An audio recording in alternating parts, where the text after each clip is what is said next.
Hello friends, how are you? Hope all of you are fine. This is our fifth lecture on MCQ practice series for CPU scheduling. CPU scheduling की practice series के अंदर ये हमारा fifth lecture है। इससे पहले वाले चार लेक्चर के अंदर हमने इससे पहले जो चार लेक्चर किए थे उसके अंदर हमने गेट से आए हुए 10 क्वेश्चंस को स्टडी किया था। आज हम 2019 में जो गेट के अंदर CPU शेड्यूलिंग के ऊपर एक क्वेश्चन आया था उसको स्टडी करेंगे। This is our 11th question of our practice series. Now let's study this question. Consider the following 4 processes with arrival time in milliseconds. यहाँ पे 4 प्रोसेसेस आपको दे रखी हैं P1, P2, P3 and P4। The arrival time are given 0, 1, 3 and 4 and burst time दे रखा है 3, 1, 3 and Z। We have to find out the value of this Z। तो यहाँ पे पढ़ते हैं कि Z की वैल्यू हमें चाहिए, तो वो किस प्रकार से निकालनी है। This process are runs in a single processor using primitive shortest remaining time first. यानी हमें प्रीएम्प्टिव SRF आपको क्या लगाना है, शेड्यूलिंग एल्गोरिदम लगाना है, और उससे जो आपका एवरेज टाइम आएगा वो कितना आना चाहिए, 1 मिली सेकेंड आना चाहिए। अगर आपका एवरेज वेटिंग टाइम कितना आता है, 1 मिली सेकेंड आता है, तो आपकी Z की वैल्यू क्या होनी चाहिए कि आपका एवरेज वेटिंग टाइम जो है वो क्या आ जाए, 1 मिली सेकेंड आ जाए। Is that clear? Now we will do this question. Now students, the arrival time of P1 process is 0। तो अभी 0 टाइम के ऊपर है, T=0 के ऊपर आपके पास केवल एक ही प्रोसेस है, दैट इज P1, और उसका बर्स्ट टाइम कितना है, 3। लेकिन अभी हमारे पास केवल एक ही प्रोसेस है P1, तो हमें चेक करना ही नहीं पड़ेगा कि किसका टाइम शॉर्टेस्ट है। ऑब्वियसली बात है, एक ही प्रोसेस है तो इसी का रनिंग टाइम हम क्या मान लेंगे, शॉर्टेस्ट मान लेंगे। तो हमने क्या किया, P1 प्रोसेस आपका CPU को दे दिया। तो CPU को देने के बाद अब प्रोसेस 0 से 1 यूनिट टाइम तक आपकी क्या चलेगी, P1 प्रोसेस चलेगी। Now at time T=1, T=1 time के ऊपर अपनी P1 प्रोसेस तो है ही। अब P1 प्रोसेस का T1 टाइम के ऊपर जो ब्रश टाइम है वो कितना रह गया, that will be 2 unit time, क्योंकि 1 यूनिट टाइम तो चल चुका है। T=0 के ऊपर P1 का जो ब्रश टाइम था वो 3 यूनिट था। अब T=1 के ऊपर जो P1 का ब्रश टाइम है वो कितना रह जाएगा, आपका 2 unit. Now we have 2 processes at T=1, that is P1 which have a brush time 2 unit and P2 which have a brush time of 1 unit. Now we have to apply the shortest remaining time first. तो हमें क्या करना है, इन दोनों के अंदर से check करना किसका ब्रश टाइम कम है। तो we know that the P2 has a lower brush time than P1। तो यहाँ पे आपकी कौन सी प्रोसेस चलेगी, अब P2 process will run for how much time, 1 unit time. तो हम एक एक यूनिट टाइम को लेके शॉर्टेस्ट रिमेनिंग टाइम फर्स्ट के अंदर हम एक एक यूनिट को लेकर ही करेंगे ताकि अच्छे तरीके से समझ में आ जाए। तो T=2 के ऊपर क्या हुआ, P1 प्रोसेस का जो ब्रश टाइम है वो खत्म हो गया, दैट मीन्स जो P2 प्रोसेस है वो आपकी क्या हो गई, कंप्लीट हो गई। नाउ एट T=2, तो आप देखेंगे T=2 के ऊपर एक तो हमारे पास P1 प्रोसेस है which have a burst time 2 unit time and there is no other process as T=2। T=2 के ऊपर हमारे पास और कोई दूसरी प्रोसेस नहीं है। P3 process will come at time T and P4 process will come at time 4। तो हमारा P2 प्रोसेस के बाद कौन सी प्रोसेस चलेगी, P2 प्रोसेस के बाद हमें P1 प्रोसेस ही दोबारा से रन करवानी पड़ेगी। तो हमने P1 प्रोसेस को रन करवाया, कितने टाइम तक रन करवाया, 1 यूनिट टाइम तक रन करवाया। Now time will become 3 and P1 will have a burst time of 1 unit. तो 2 में से एक यूनिट टाइम तो उसने रन कर लिया है, आपका कितना बच गया, 1 यूनिट टाइम आपका बच गया। Now P3 has also arrive, तो P3 प्रोसेस आ चुकी है T=3 के ऊपर। Now we have 2 processes P1 and P3। तो P3 आपकी क्या है, आपकी P3 का ब्रश टाइम कितना है, 3 यूनिट टाइम है। Now we will check which have lower burst time.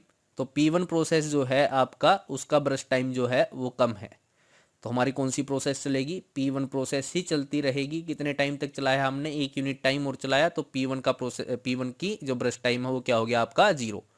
Now at time t is equal to 4, अब 4 यूनिट टाइम हो गया। P1 प्रोसेस भी कंप्लीट हो चुकी है आपकी, P2 प्रोसेस भी कंप्लीट हो चुकी है। Now there is P3 process which has a burst time of 3 unit and P4 process also has arrived at t is equal to 4 and having the burst time of z unit. Now this is the question. तो actual question start होता है यहां से कि हम कौन सी process को लेंगे, क्योंकि हमें z की वैल्यू तो पता ही नहीं है। हमें निकालना है कि किसका ब्रश टाइम कम है। अब t इज इक्वल टू 4 के ऊपर हमारे पास दो प्रोसेसेस हैं। t इज इक्वल टू 4 के ऊपर हमारे पास दो प्रोसेसेस हैं, one is P3 and other is P4। Now we don't know whether 3 is greater than z और 3 इज लेस देन z, हमें नहीं पता है। तो हम दो कंसेप्ट्स लेके चलेंगे यहाँ पे। अगर जो z है वो 3 से छोटा होता है तो क्या होगा, और अगर z जो है 3 से बड़ा होता है तो क्या होगा। लेट अस फर्स्ट केस के अंदर हम कंसीडर कर लेते हैं जो 3 है that is less than z। 3 जो है वो z से कम है, तो ऑब्वियस सी बात है जो 3 है z से कम होगा तो P3 का प्रोसेस टाइम आपका क्या होगा, कम होगा, तो P3 प्रोसेस विल रन। तो आपकी कौन सी प्रोसेस रन करेगी, P3 प्रोसेस विल रन। तो अगर P3 प्रोसेस रन करेगी तो कितने टाइम तक रन करना है इसको, 3 यूनिट टाइम तक। द टाइम विल बिकम 7, तो टाइम क्या हो जाएगा यहाँ पर 7। And then the number comes to the P4 process. P4 process कितने टाइम तक चलेगी आपकी, z टाइम तक चलेगी। तो आपका टोटल टाइम कितना आ जाएगा 7 plus z। This is the concept, ये आपका कंसेप्ट है। Now for the second case, अगर हम सेकंड केस के अंदर मान के चलें, if the second case 3 is greater than z, अगर 3 ग्रेटर देन z है तो आपका कौन सा प्रोसेस चलना चाहिए, पहले आपका प्रोसेस चलेगा, यहाँ से आगे मैं बना लेता हूँ इसको, इससे पहले वाला तो सेम ही चलता रहेगा, दिस इज सेम। ये जो आपका यहाँ पर हम करेंगे ये तो सेम ही रहेगा। तो यहाँ पर आपका जो कंसेप्ट है वो लग रहा है, तो यहाँ से हम आगे कंटिन्यू करेंगे। तो यहाँ पे देखते हैं अगर 3z से ग्रेटर है तो ये टाइम कितना आपका 4 यूनिट टाइम है।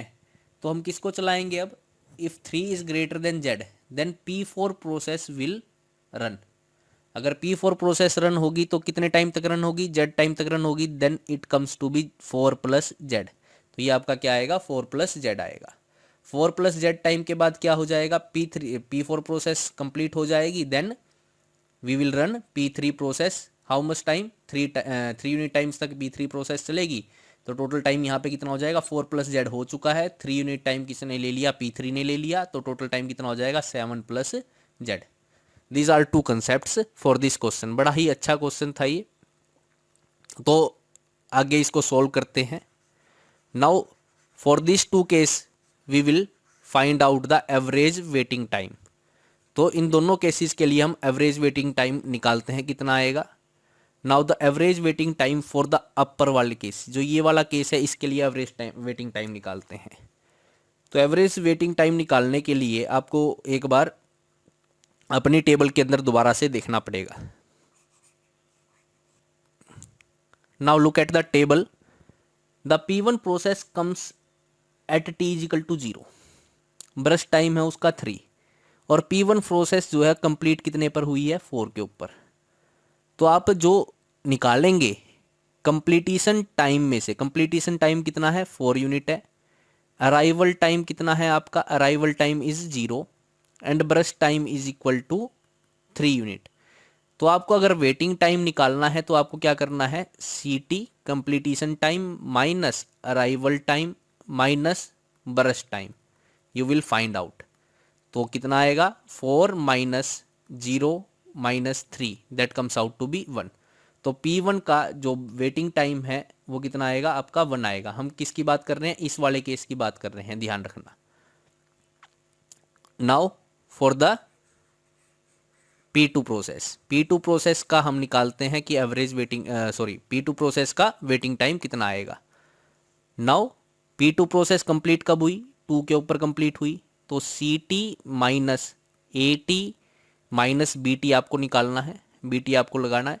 तो कंप्लीट कितने पर हुई, 2 यूनिट टाइम के ऊपर कंप्लीट हुई है, minus arrival time, arrival time कितना है इसका, 1 यूनिट टाइम।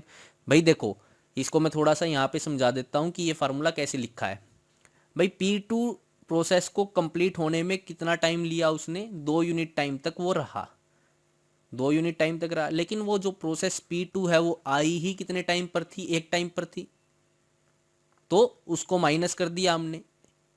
दूसरा उसने 1 यूनिट टाइम CPU का ही लिया है, तो उसको भी माइनस कर दो। तो उसने वेटिंग टाइम कितना लिया, 0 का ही लिया, तो यहाँ पे 2 minus 0 sorry 1 minus burst time कितना है 1, that comes out to be 0, तो कितना आ जाएगा 0। तो दोबारा से एक बार मैं बता देता हूँ, चलो P3 के अंदर करके देखते हैं, उसके अंदर समझ में आ जाएगा। अब P3 का कंप्लीटेशन टाइम कितना है 7, P3 का जो कंप्लीटेशन टाइम है वो 7, लेकिन ये सारा का सारा 7 यूनिट टाइम्स जो है P3 ने रन करने में नहीं लगाया। रन करने में कितना टाइम लगाया उसने, ब्रश टाइम कितना लगाया, 3 यूनिट टाइम ही उसने लगाया है। तो इसका मतलब बाकी बचा टाइम वो CPU के पास नहीं थी, लेकिन वो आई ही कितने पर थी, T=3 पर ही थी। जैसे ही वो आई उसको क्या मिल गया, जैसे ही वो आई उसको 1 सेकंड के बाद आपको क्या मिल गया, P3 प्रोसेस जो है वो 3 यूनिट टाइम के ऊपर आई थी। अब P3 यूनिट टाइम के ऊपर आई है और उसको CPU मिल गया कितने के ऊपर, 4 के ऊपर। तो उसने अराइवल टाइम देखो, प्रोसेस जो थी टोटल टाइम हम दिखा रहा है 7 यूनिट, लेकिन 7 में से 3 के ऊपर तो वो आई ही थी, तो इससे वाला पहले वाला टाइम तो उसने वेट किया ही नहीं, क्योंकि वो आई ही नहीं, तो वेट कहाँ से करेगी। तो 3 को हमें क्या करना पड़ेगा, माइनस, तो अराइवल टाइम भी हमने माइनस कर दिया। Now the waiting time for the P3 process will also comes to be 1। तो P3 के लिए भी आपका क्या आ गया, जो एवरेज वेटिंग टाइम जो है वो कितना आया, 1 यूनिट टाइम आया। Now calculate the waiting time for the P4 process. Now completion time for the P4 process is 7 plus Z. Now 7 plus Z. This is the completion time for the P4 process. Minus क्या करेंगे, उसके अंदर थे उसका arrival time, that means 4 unit time minus उसका completion time, sorry उसका burst time, तो हमने माइनस कर दिया, that comes out to be 3। ये कितना आया आपका, 3 यूनिट टाइम आपका आ गया। तो ये क्या आया, 3 यूनिट टाइम। तो इस केस के अंदर अगर हम देखें, एवरेज टाइम अगर हम निकाल के देखें, that comes out to be 1 plus 1 plus 3, that comes out to be 5 divided by 4। तो एवरेज वेटिंग टाइम कितना आया, 1.25, that comes out to be 1.25। तो इसका मतलब आपका क्या है, जो ब्रश टाइम वो हो कितना सकता है, एवरेज वेटिंग टाइम कितना दे रखा है उसने, 1 मिली सेकेंड होना चाहिए, लेकिन यहाँ पे आ गया अपना 1.25। दैट मीन्स ये वाला केस आपका नहीं होगा, इस अकॉर्डिंग आपकी CPU शेड्यूलिंग नहीं हुई है, यानी Z की वैल्यू आपकी जो है 3 से लेस रहेगी। तो ये वाला जो प्रोसेस था आपका, एक बार मैं रिपीट करता हूं कि जो यहाँ पे जो फर्स्ट वाले केस के लिए जो आपका क्या आया, एवरेज वेटिंग टाइम आया 1.25, that comes out to be 1.25, लेकिन हमारा आना कितना चाहिए, 1 मिली सेकेंड आना चाहिए। तो इसका मतलब फर्स्ट वाला प्रोसेस आपका नहीं चलेगा। दैट मीन्स यहाँ पर फर्स्ट वाला केस ये कौन सा था, ये वाला केस था आपका जब आपका P3 प्रोसेस चल रहा है ना, that means Z will be greater than 3। अगर Z ग्रेटर देन 3 है तो अपनी P3 प्रोसेस पहले चलेगी और P4 बाद में चलेगी, लेकिन इसके अंदर आपका जो एवरेज वेटिंग टाइम है वो 1.25 आएगा, इसलिए ये वाला प्रोसेस आपका नहीं चलेगा। Now go to the next case. अगला केस क्या है कि आपके जो Z की वैल्यू है वो क्या हो सकती है आपकी, लेस देन 3। Z की वैल्यू जो है आपकी क्या हो सकती है, लेस देन 3। तो फॉर लेस देन 3 हम करते हैं, भाई P1 का एवरेज P1 का वेटिंग टाइम तो 0 ही आएगा, P2 का भी वेटिंग टाइम 0 ही आएगा। चेंज कहाँ पे होगा, क्योंकि चेंज अपना यहाँ पे ही हो रहा ना, तो यहीं पे चेंज करेंगे केवल। तो P3 का वेटिंग टाइम निकालते हैं, P4 सॉरी, पहले किसका निकलेगा, P4 का। तो P4 कंप्लीट हुई कितने के ऊपर, 4 प्लस Z के ऊपर, लेकिन P4 आई कहाँ पर थी, 4 के ऊपर आई थी, और उसने रनिंग टाइम कितना लिया अपना, Z का लिया।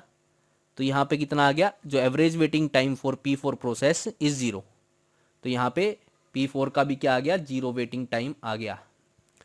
तो ऐसा क्यों हुआ है, इसको आप ऐसे भी एज्यूम कर सकते हो कि भाई P4 प्रोसेस 4 यूनिट टाइम के ऊपर आई थी, 4 यूनिट टाइम के ऊपर ही उसको CPU मिल गया, और CPU मिलते ही वो अपना टाइम कंप्लीट भी कर चुकी है। जैसे ही उसको CPU मिला उसने अपने आप को कंप्लीट कर लिया, तो इसको वेट करना ही नहीं पड़ा। Now for the waiting time for the P3 process, P3 process का कंप्लीट टाइम कितना दे रखा है, 7 + Z अपना आया है, माइनस क्या करेंगे इसके अंदर से, वो अराइव कितने के ऊपर हुई थी, 3 के ऊपर अराइव हुई थी, माइनस उसने CPU का टाइम भी तो लिया है, 3 यूनिट टाइम लिया है, तो कितना आया, 1 + Z। तो average waiting time waiting time for the P3 process will be 1 + Z। तो P3 के लिए कितना आया, 1 + Z। Now we have 4 waiting times, P1 का वेटिंग टाइम है 1, P2 का वेटिंग टाइम है 0, P3 का वेटिंग टाइम है 1 + Z एंड P4 का वेटिंग टाइम है 0। तो टोटल वेटिंग टाइम हम क्या निकालते हैं, टोटल वेटिंग टाइम हम निकालते हैं इन सभी का जोड़कर। तो इन सभी को जोड़ देते हैं, इन सभी को हमने जोड़ दिया, तो टोटल वेटिंग टाइम कितना आया, 1 + 0 + 1 + Z + 0, that comes out to be 2 + Z, 2 + Z। अब एवरेज वेटिंग टाइम निकालना है तो क्या करेंगे, टोटल नंबर ऑफ प्रोसेसेस से डिवाइड करेंगे, तो 2 + Z divide by 4, that should be come to be 1, ये आपका क्या आना चाहिए, 1 आना चाहिए, तो ये 1 आ गया। तो हमने इसको सोल्व किया, तो 2 + Z will be equal to 4, तो Z की वैल्यू क्या आई आपकी 2।